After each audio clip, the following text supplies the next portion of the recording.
Drill Sergeant here. Today we are going to be doing smoked chicken leg quarters. We're going to be doing it on an offset smoker today. Now I know the majority of the people watching this channel are using pellet smokers, but the same recipe can be copied, same temperature, same times on a pellet smoker. This is just going to give you a look into kind of how an offset smoker works. We are starting with a pack of chicken leg quarters, and these look absolutely beautiful presentation wise. Once they're done, they're just going to have that beautiful red chicken color. It's going to look really, really good.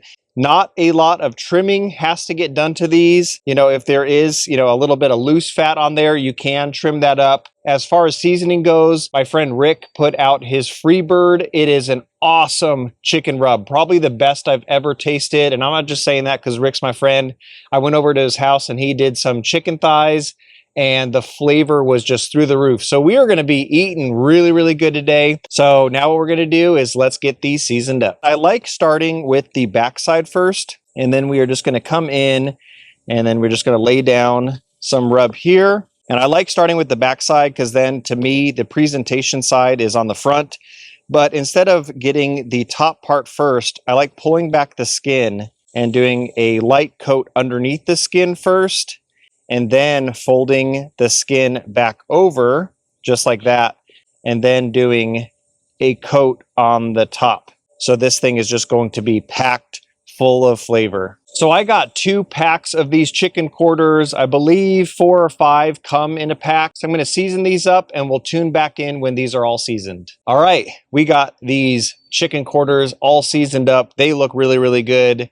And so now that we have the chicken just chilling, let's go set up the offset smoker. So to fire up the offset, few ways you can do it. The easiest way I found out is just making a coal bed first and then putting your wood on top of that. So I'm going to take some of my B&B competition and just filling up a full-size chimney. All right, so I have a few tumbleweeds down here. And now that we got these tumbleweeds going, I'm just going to put this on top, and then this chimney will be pretty much ready to go in about 20 minutes. We got our coals heated up, and you know they're ready. If you actually look at the top, you're going to see the top of these coals. They're called ashed over. You can give it a little shake if you want, and then you're just going to come in here and just dump it in. And there are those beautiful coals on the inside. The thing with offset smokers is it's all about airflow. So air is going to be coming into the firebox, and then it needs somewhere to escape. That is going to be out of the top stack. So I'm going to actually open up this top stack right here. The purpose of that, when we actually have wood logs in the firebox, that smoke is going to start going into the barrel right here. It's going to roll around, evenly smoking and bringing up that meat temperature, and then the smoke is going to be coming out here. The trick with an offset smoker is you want to get good, clean smoke. If it's very thick, white, cloudy smoke coming out of that top stack, that is called dirty smoke. We don't want that. We want a clean fire, a clean smoke. It's going to be very opaque. And to do that, you kind of need to be in that sweet temperature spot of about 275 degrees or up. With chicken, it's going to be a little bit higher than that just because we want to get that crispy skin, but we're going to start off kind of in that 300 range. It's going to be a fun cook. I'm going to open up the chamber, and now we can get some wood into the offset. Now, as far as wood, we're going to be using wood from our friends over at Chief Firewood. You can just go down to your local hardware store, get a bag of B&B, totally fine. The only difference between that wood and the wood we're going to be using is B&B and most other companies, it's called kiln dried. It's like you're basically getting all the moisture out. The wood takes off a lot faster, whereas this is going to be naturally aged. There's going to be still moisture left in the wood. You're going to get longer smoke times. You're going to get more of smoke flavor into it. It's going to be really, really good. So let's get some wood into the firebox. So I'm going to take probably 3 right now, and that's going to get us in the ballpark of probably around 325. Before I put the wood in, I'm basically going to flatten this down. And this is our coal bed now. This is screaming hot. The wood that's actually going to go in here, I like to pre-warm it up, and you can actually just leave it on top. This firebox here, even though it is dual wall insulated, it gets very, very hot. And so by having the wood on here, it's almost like pre-warming it up. If I need to feed the firebox, I can just grab this and it's going to catch a lot sooner. So I'm going to put my first log in here. I'm going to put it off to one side right there. Then I'm going to take the other one, and I don't want the wood touching because I want to have airflow in there. And this last one right here, I'm just going to put this right across the top just like that. And in probably about 10 minutes or so, these logs are going to catch, and then we'll actually see our fire in there. So before this smoker actually comes up to temp, I'm just going to get a little olive oil on this rag here, and we're just going to oil down the grates a little bit. So I'm just going to pull this out and then just kind of oil down these grates just like so. I'm not going to use the top, but it never hurts just to oil down your grates. Look at that. Pretty much just going to utilize this bottom rack right here. So we'll tune back in when that firebox is up and running. All right. So now that we actually have a fire going, we'll give it probably about another few more minutes. I'm going to close down the lid. We're going to leave that top stack all the way open. Again, that's going to kind of pull our airflow and help it draw.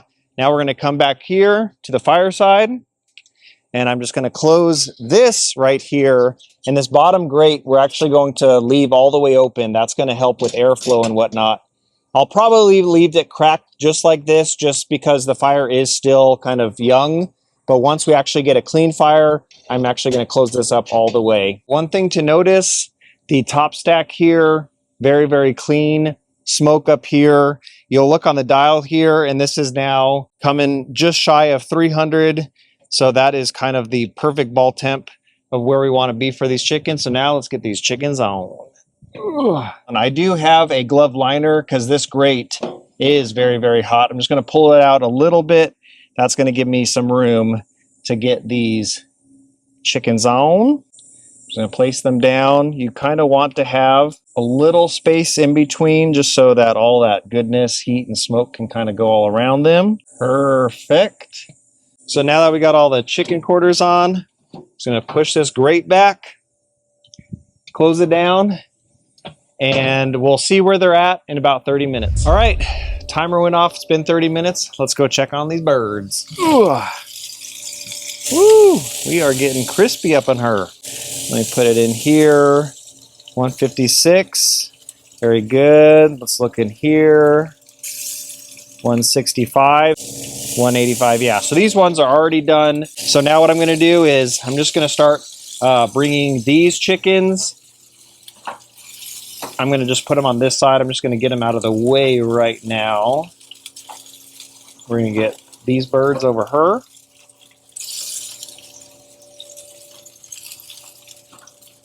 And I'm going to get these.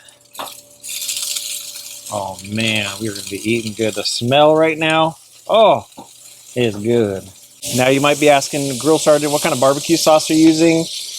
Literally, just pick your favorite barbecue sauce. Add a little bit of soda to it. It kind of breaks it down a little bit and makes it thinner. And then you can just kind of just squirt this on. So the idea with this is just keep it simple, and then we can brush this on. It's going to look good, good, good. Push this back in, and we'll check back in probably another 10 minutes or so. Now what we're going to do is we're going to look at the firebox.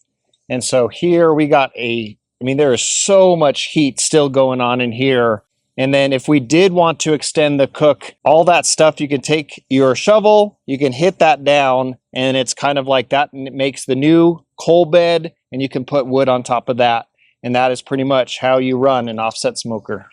I don't know about y'all, but man, my backyard is smelling good right now. Go check on these chickens. All right, look at that. I don't know what, but hot dang, those look beautiful.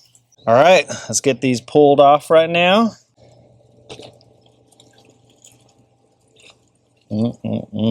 Close this up. Ugh.